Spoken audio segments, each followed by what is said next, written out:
98 Sea-Doo GS. So I had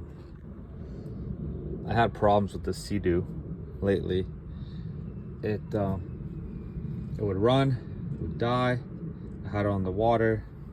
I would take it out for a rip, maybe half an hour sometimes. I would kill the motor. I got stuck, I got stranded on the lake a couple times. Had a really weak spark every time I checked it.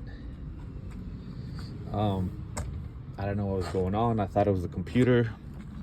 So the computer's here, right? There's your voltage regulator and rectifier. I don't know. I had a lot of issues with it. Well, issue of not starting, running and then not running, and then running again and then not running. It's kind of losing my mind. So I started changing parts, right? So I changed the stator, which is inside here. I messed around with these wires. You know, like I said in another video, these yellow wires are, two yellow wires are for charging the battery, so they go straight to the voltage rectifier regulator. And the black, red, and black, they go to the computer, and then from the computer they go back into your ignition coil, which is in here, right? It changes into this. It comes out, and it comes out of this wire. So this wire in this ignition coil, when you're cranking the engine, it's supposed to get DC current. You know, I was getting about 15. Eventually I was getting about 15. Sometimes I wasn't getting anything, but you should be getting at least 15 volts DC. The manual says 20 volt DC, but I was getting 15. Anywho, when you have a weak spark, make sure these black wires,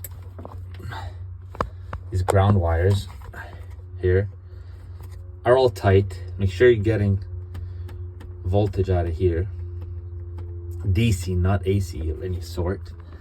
Make sure this coil, the resistance, if you're checking the coil between this prong and the other prong, the resistance is supposed to be between this and this black one in the back, you're supposed to be getting, maintenance manual says 0.2 to 0.6 ohms. I bought brand new coils like so. Between this and this, brand new was getting 3.3 ohms, but the manual says 0.2 to 0.6 ohms. But I was reading about coils, and they're supposed to be from like 0.2 to 5 ohms, so it varies a lot. So I don't know if that was a problem or not. I obviously changed spark plugs. That's the first thing you do. I messed around with my carb too. Took the carb apart, cleaned it. This is the inline. I think this is the inlet. No. Yeah, one's the inlet, one's the return. Yeah, this is the return. It's piston fuel. It's pressurized. I'm not exactly how when I blow into it, there's pressure there, so I'm not exactly sure how the fuel tank system works and how much pressure it needs before the fuel gets delivered back to the fuel tank.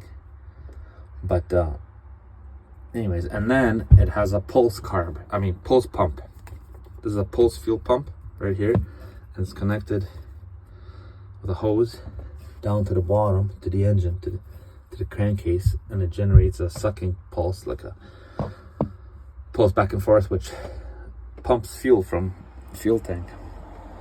Anyways, I took all that apart, cleaned it. It wasn't very dirty. It had a little bit of dirt in it, but I thought it was the carb. But anyways, so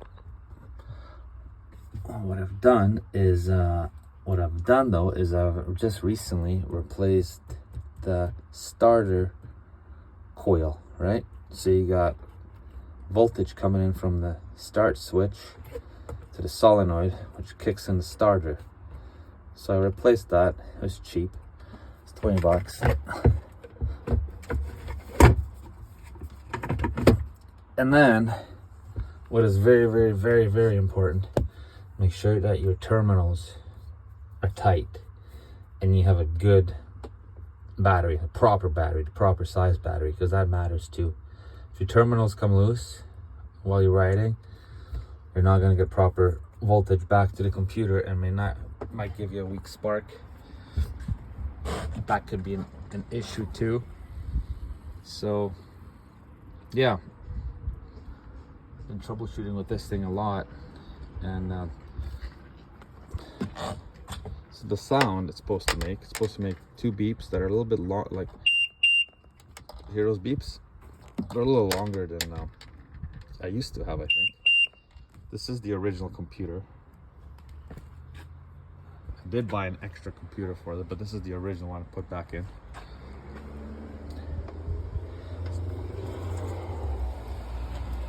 You got your two fuses. It's very important that those fuses are also clean and good. Oh no, this is the aftermarket computer. Yeah, this is the aftermarket computer. How you know is because the box doesn't clip in. It doesn't have those clips. Yeah, aftermarket computer, which doesn't require a programmed key. Any key will work. So the way it's supposed to start is like this.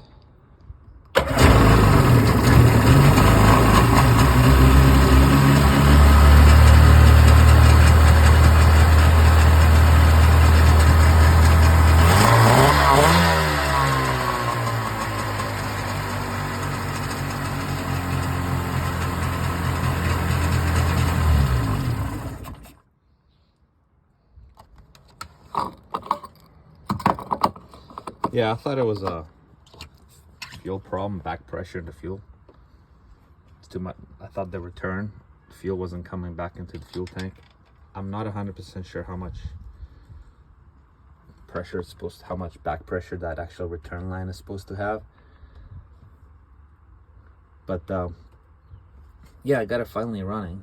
Hopefully it'll stay running on the water. We'll have to test that out when I guess next year when summer comes. Anyways, have a good day.